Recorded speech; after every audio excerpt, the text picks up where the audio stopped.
You know, I've always taken immense pride of being fashionably late to things. No matter what you need me for, you can always count on me to not be there on time.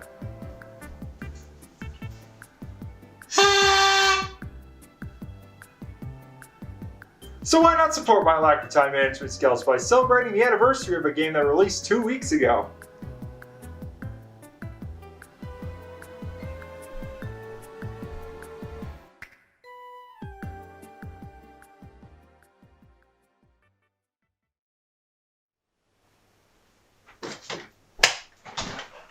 Celeste is the single greatest game of all time, and you can't tell me otherwise. Just go play this game for yourself and then try to tell me something's wrong with it. Yeah, that's what I thought. It's such a simple game, but what it does so flawlessly. So I might as well complain, whine, gripe, and otherwise make a huge fuss about how good it is. I mean, what else am I gonna do? Something productive? I haven't done anything productive in the last 6 months. Sure, my house might be a fucking pigsty, but do you really think that's gonna stop me from wasting time?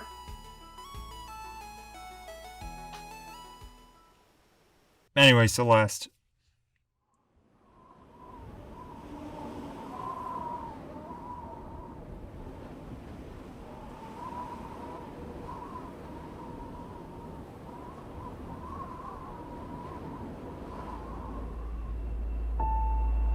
Celeste was made on accident. Well, shit, so was I, but you don't hear me bragging about it. Alright, that's a bit of an exaggeration. The game wasn't made on accident, more so the creators realized they wanted to make a much bigger game than they had originally envisioned when they first started development. Our story begins with a guy named Maddie Thorson who had just finished working on their first game, Towerfall, a 2D platform fighter focused on bow and arrow combat. After the game succeeded fairly well, Maddie called up their buddy Noel and said, Okay, bear with me, because this is gonna sound crazy. Redheads climbing mountains. Yeah, I mean, it's not what I was expecting, but hey, I'll take it. This is Celeste on the Pico 8. Definitely more bare bones than its final release, only about 30 rooms compared to the final game's 700 plus rooms. But this is just due to the Pico 8's limitation. I mean, it's a fake game console emulated on PCs and is only meant to replicate the style of consoles from the 80s. Regardless of that, Celeste was just supposed to be a short project for fun anyways. I mean, Maddie and Noel finished the whole thing in 4 days. Afterwards, they would move on to work on their own new projects. That is until... Okay, bear with me. Yeah! Again! Okay. So Maddie and Noel started working on an upscaled version of Celeste. It wasn't supposed to be huge or anything, just a prettier, slightly beefier version of the Pico 8 prototype. But as Maddie and Noel continued to work, what started as a couple month-long side project spiraled into a 2-year development process that took their full attention. They just kept coming up with more ideas, more levels, more characters, more gimmicks, more story, until bing bang kapow, you got yourself a Celeste. Released on January 25th, 2018, Celeste exploded onto the scene, receiving near-perfect scores and heavy praise from game critics, and selling over 500,000 copies in its first year. On top of that, it was nominated for Game of the Year for 2018. And while it didn't win... I've been looking for a reason to start a riot. That'll work. It did receive awards for Best Indie Game and Best Soundtrack, which it definitely deserves. And that is a brief summary of Celeste's development. It's pretty interesting to see how this game went from a small side project to a slightly bigger side project to a full-fledged game. But with the history lesson out of the way, let's take a look at what's inside. Oh boy, I can't wait to play Celeste for the 80th time!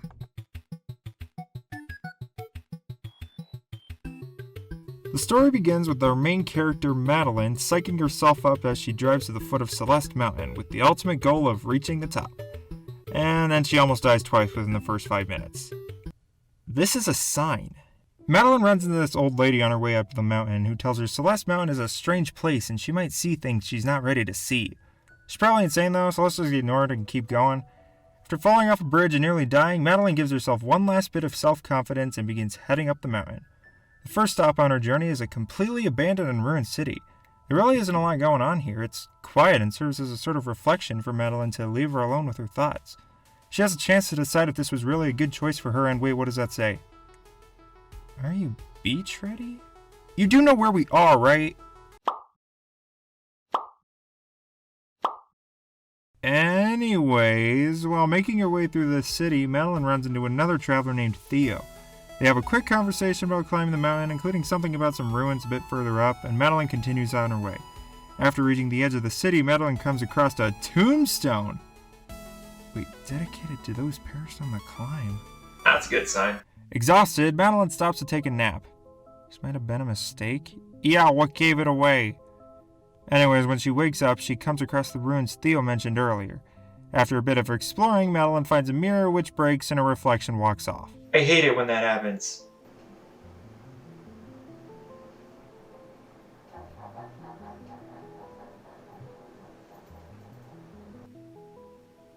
Yeah, it's probably fine. I've hallucinated things a whole lot weirder than that. You see, once I went an entire week drinking vinegar instead of water, and let me tell you, it was a wild week. Madeline continues to explore the ruins, and after a bunch of aimless wandering, she comes across the reflection that escaped from the mirror. The reflection says that she's a part of Madeline, but we'll just call her Madeline for convenience's sake. The two get into an argument about whether or not climbing the mountain is a good idea. Madeline says Madeline is, by no accounts, a mountain climber, and Madeline responds by saying that she doesn't know why she's climbing the mountain, it's just something that she needs to do. And you know, I can relate to that. Sometimes you just need to do something you've never done before without really needing a reason for it. Like, I've never made pancakes before, but that doesn't mean I don't want to try. This might have been a mistake. Unable to settle their differences, Madeline gives chase, forcing Madeline out of the ruins. Things really start to ramp up in intensity here. The music picks up and the game gets a lot more difficult. Despite this, Madeline escapes the ruins and comes across a telephone building. She gets a call from this guy, who further fuels her anxieties about being able to climb the mountain. And then this happens.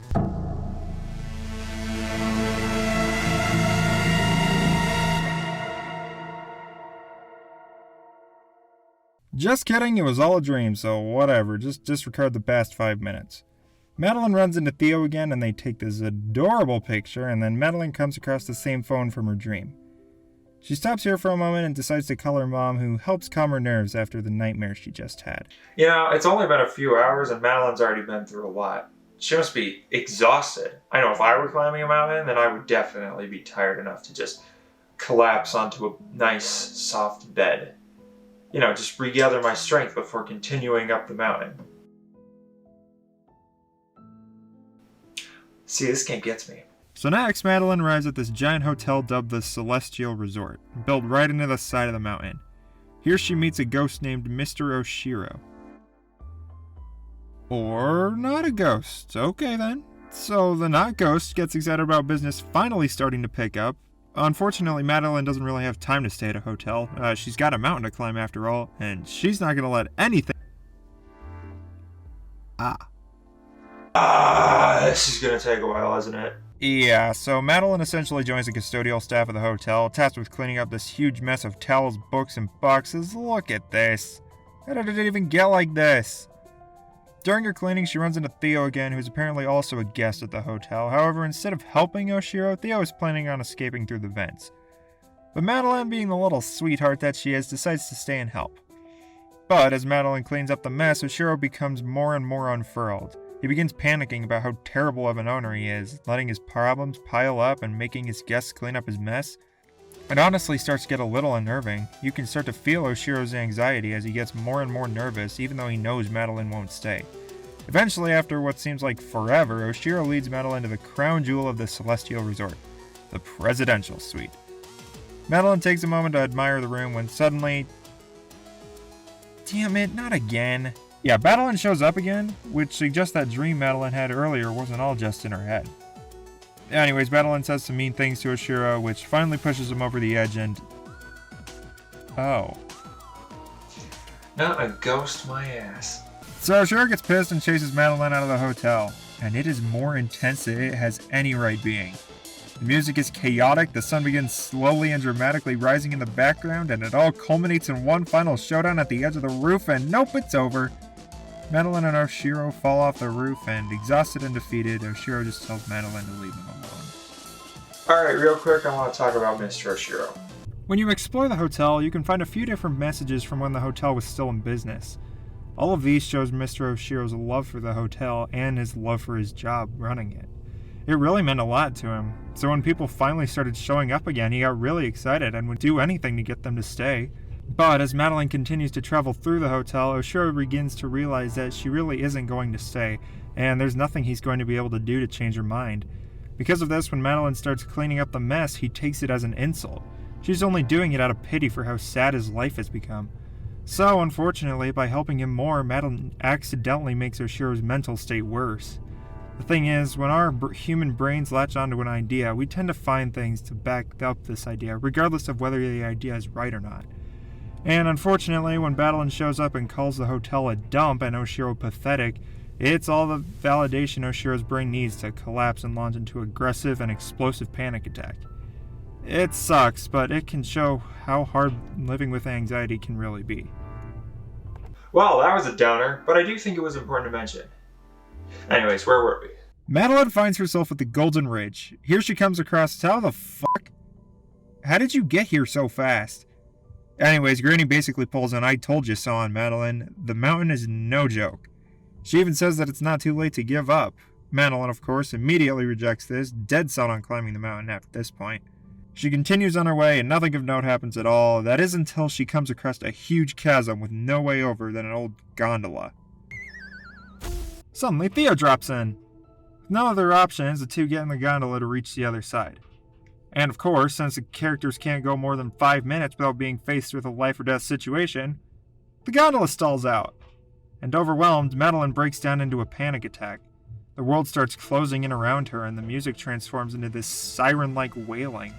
You don't even notice that you yourself are breathing heavily until Theo helps Madeline by giving her a breathing technique, telling her to imagine a feather floating in front of her, and her breathing is what keeps the feather floating. As Madeline's breathing levels out and she calms down, the world stops feeling so claustrophobic and the sirens die down. And, in an incredible stroke of luck, the gondola starts moving again and finishes its trip across the chasm. Madeline and Theo take a sigh of relief and continue traveling up the mountain, where they come across an ancient temple. Theo, having just survived a near-death experience, immediately thrusts himself in harm's way again and goes into the temple to explore. Madeline smartly comes to the conclusion that this will not end well and follows Theo in. The temple is huge and maze-like, lots of big empty rooms that have a lot of branching pathways. As Madeline ventures deeper into the temple, the lighting also gets a lot darker, only amounting to a few lanterns that give off very little light. Eventually, Madeline comes across a mirror and... This game sure has a problem with mirrors, doesn't it? So, Theo somehow got trapped inside this mirror. Okay. And Madeline somehow plans to get him out. Okay. Madeline heads deeper into the temple. At this point, the game has done a fantastic job building tension and discomfort. With the small amount of light and multiple dead ends, it's easy to get mixed up if you're not paying attention. And the music is kinda somber. Its repetitiveness adds to the feeling of being lost. And as Madeline progresses further into the temple, it just sort of turns into ambience. Not to mention that when talking with Madeline, Theo says something is coming. All of these combined create an uneasy and nervous feeling for the player, feeling that something bad is going to happen. And happen it does! Madeline stumbles into an empty room with nothing but a giant mirror. Without warning, she gets sucked into it. Remember that thing I said about this game and mirrors? Madeline finds herself in this weird void limbo thing. Suddenly the player is given control over this grotesque creature that's covered in eyes. You have to move this thing over to where Madeline is and then, yeah, you do that. And if you weren't uncomfortable before, you're about to be. Madeline wakes up on the other side of the mirror and the world around her has been completely distorted. The world feels creepy and hostile. The ground is cracked and decayed and there are these red tentacle things coming up from the ground. And there are monsters like the one in the mirror everywhere. And the music goes back to sounding like a siren, although much less urgent than what played on the gondola. All of this leads to the whole thing feeling gross, for lack of a better word. But it becomes obvious that that was the intention as Madeline continues. Madeline shows up and reveals to Madeline that Celeste has magic powers or something.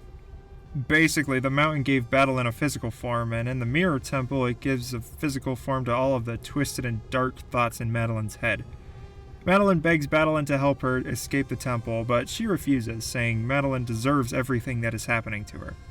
Despite this, Madeline picks herself up, knowing that she doesn't need Madeline's help to get out, and what's most important is finding Theo.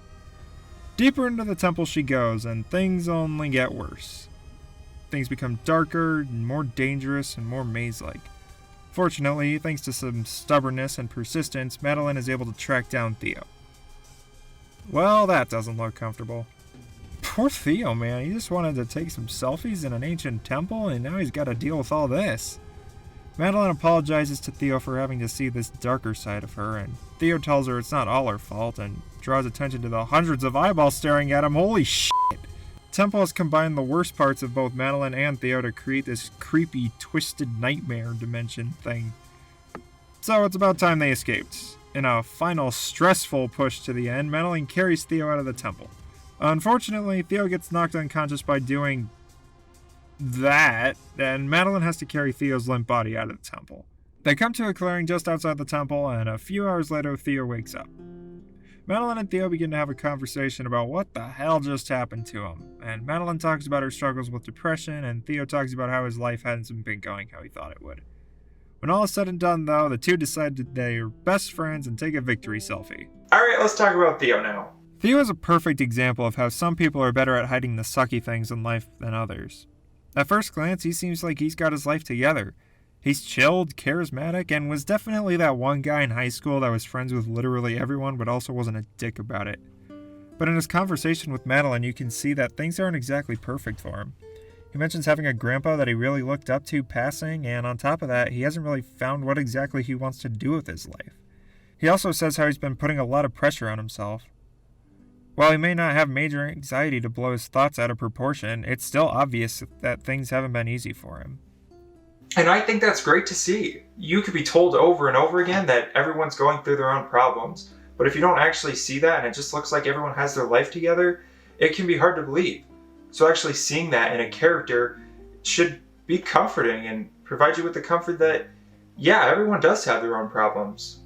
But of course, knowing that shouldn't make you undermine your own problems. It should provide you with the comfort that you're not alone. Alright, we're so close to the top of the mountain and I can practically taste the lack of oxygen. I mean, I think we've seen the worst of what the mountain has to offer, so I don't think anything else could go wrong.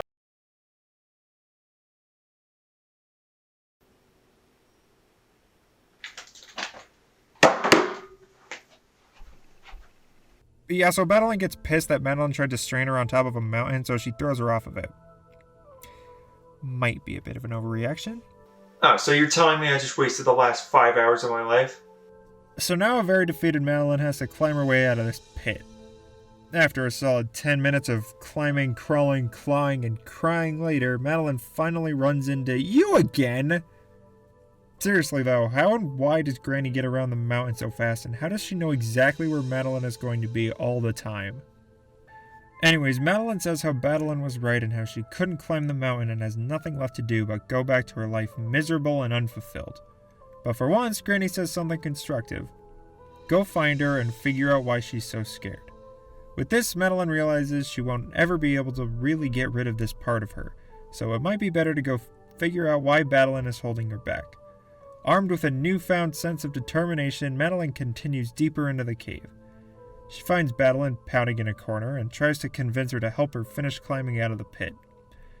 Madeline, still understandably upset from being told to sit and rot at the top of a mountain, says, "Try me." And try her Madeline does, and oh man, this boss fight. Oh, this boss fight is so good, oh my goodness. Oh hey, it's over. And they're best friends now. Well, that was really satisfying, actually. So now Madeline and Madeline have a real conversation about what happens next. Madeline comes to the conclusion that since they're working together now, they can still climb the mountain. Suddenly Theo comes in and wow, that man must have done a mad sprint down the whole mountain to get here so fast. He and Madeline both offered some encouraging words, and eventually Madeline agrees to help try and climb the mountain one more time. I got chills now. This is such a good moment. I don't think anything ever could top this. Oh, when I have a heart attack. Alright, let's do this. Time to climb the entire mountain all over again. In all seriousness though, playing through the final level gives you such a powerful feeling. Going back through all the areas you've previously visited once again, with the music being such an incredible combination of intense and uplifting. Madeline and Madeline even check in on each other between areas, and it just drives home how much has changed since the start of the journey. all with the sun dramatically rising in the background again. Oh man, this is good! And it all culminates in one super difficult, super intense final push to the end. Everything that has happened up until now has led to this moment, and and then it's over. After constant blood, sweat, and tears, Madeline reaches the summit. And there's nothing really to say after that. Just sit back, take a deep breath, and take it all in.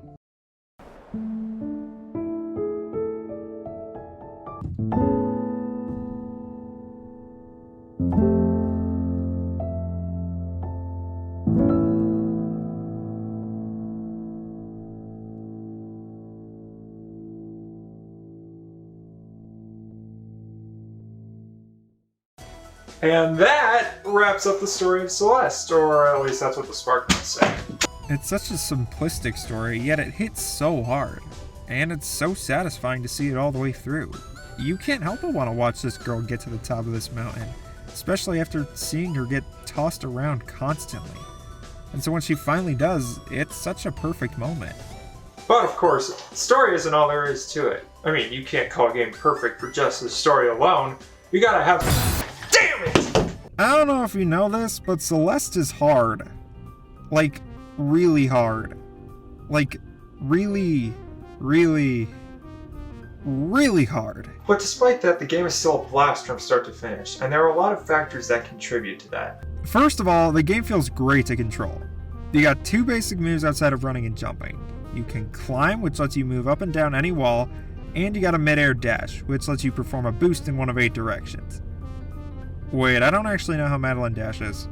Is it like a superpower? Do other people have superpowers? Is the dash even canon? Hang on, I'm gonna do some research. Now, none of this may sound remarkable on its own, but it's how the game has you combine these moves to get through the levels that feel so good. You can only climb for a certain amount of time, and you only get one dash in mid-air, so you're left to figure out how to use all of your moves strategically to get through the levels. And then of course you have infinite lives, and the game counts how many times you die in a level. This is nice for 2 reasons. 1, you don't have to worry about getting a game over and wasting a bunch of time, and 2, you can see yourself getting better at the game in between levels and when you play the game again. Another nice thing is that dying takes like half a second, so you can keep trying a challenge over and over and over again, and it doesn't get frustrating since you can just jump right back into it again. Celeste's levels are split into rooms, and most of the time these rooms are no bigger than the width of the screen, so you can easily see what bullshit you're gonna have to put up with. When you die, you just get dropped at the beginning of the screen again. And the longer rooms are built up to, as the game gets gradually harder. And then, you have to start making snap decisions on where and when to use your dash, where you need to climb, look to see if there's anything to jump off, and it's all so satisfying when you pull off a string of tricky moves to make it to the end of the level. You feel like you can do anything, and then you look at the next room and it's even harder and you have to do it all over again. The game does such a good job of making you feel all-powerful while simultaneously pushing you to get better. And then of course when you reconcile with Madeline, you get a second dash, which just leads to even crazier level design. And that's not even mentioning all the level gimmicks. You got this crystal that refills your dash, this traffic light block that moves you along a track and you can use the momentum to fling yourself everywhere. You got these bubble things that give you even crazier movement options, this space jelly that lets you do that, and these pinball bumpers, and these blocks that move when you dash into them, and these blocks that move when you dash, and this wind that pushes you everywhere, and this feather that can suck my dick. It's all so fun to screw around with. The game constantly throws new things at you, so you have to keep thinking of new ways to clear challenges, and it's never boring. And it all feels so fluid to pull off. It's expert in its controls on level design, and that makes it super hard to put down. And I haven't even talked about the bonus level yet. After you beat the game, you unlock the core, which is the ultimate test of your skill and reflexes. There is a bit of plot here, but it really just sums up to Madeline wants to explore the mountain more. Here's a cave. Go. There are 2 main gimmicks here. 1, your dash no longer refills whenever you touch the ground. The only way to refill is to get a crystal or move between screens. This leads to challenges requiring a lot more thought on how to approach them since there's a lot less room for error. 2, there are these switches that change the temperature, and there are some things you can only do when it's a specific temperature. For example, you can only use these conveyor belt walls and launchy blocks when it's hot, but you can only use the pinball bumpers and jump off these ice ball thingies when it's cold. So now you have to think about how to use your limited dashes as well as adapt whenever you switch the temperature, and remember that you can't do certain things when it's hot or cold. It's pretty tricky, but it is so satisfying to beat. Now all this is great, good for it, but what I'm much more concerned about is whether or not the game's soundtrack gives me a heart attack.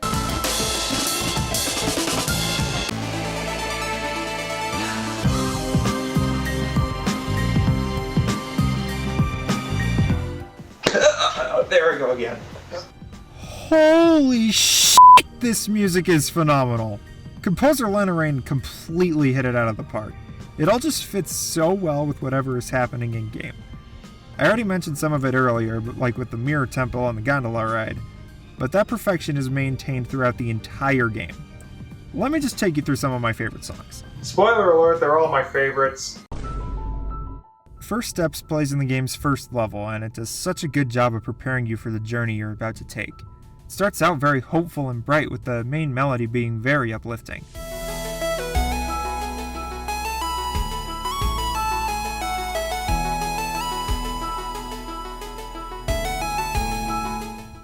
But as the song progresses, it switches into a minor key, which changes the mood and causes you to think that this might not be as easy as you thought.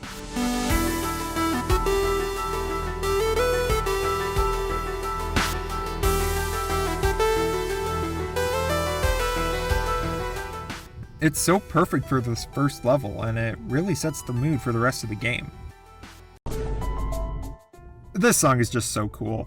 Scattered and Lost plays as Madeline cleans up the giant mess in the hotel.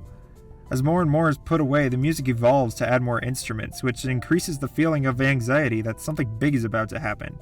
It's like storytelling through music.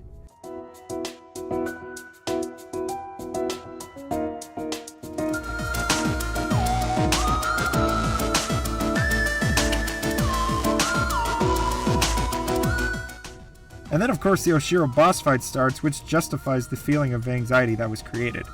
The song becomes intense and chaotic, which is just the perfect climax to the story that the song has been telling.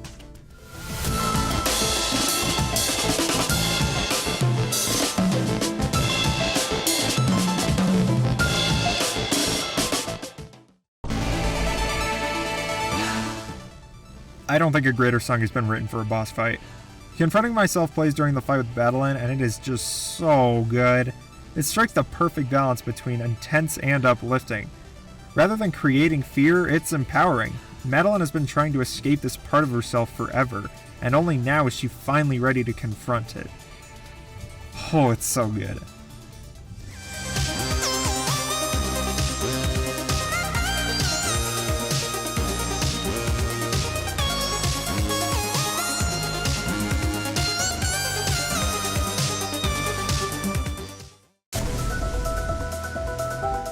But if you want to talk empowering, you can't get any better than Reach for the Summit. Everything about this song just screams finale. It starts with the part of the prologue where Madeline almost dies, and then you gotta reprise of First Step, which evolves to take cues from other songs as you go higher up the mountain.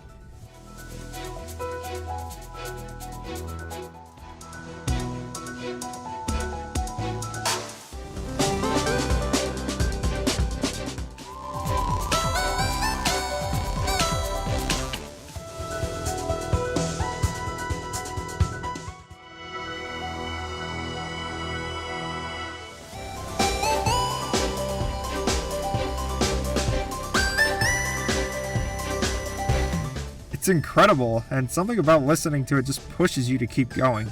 It's such a perfect song to finish the game with.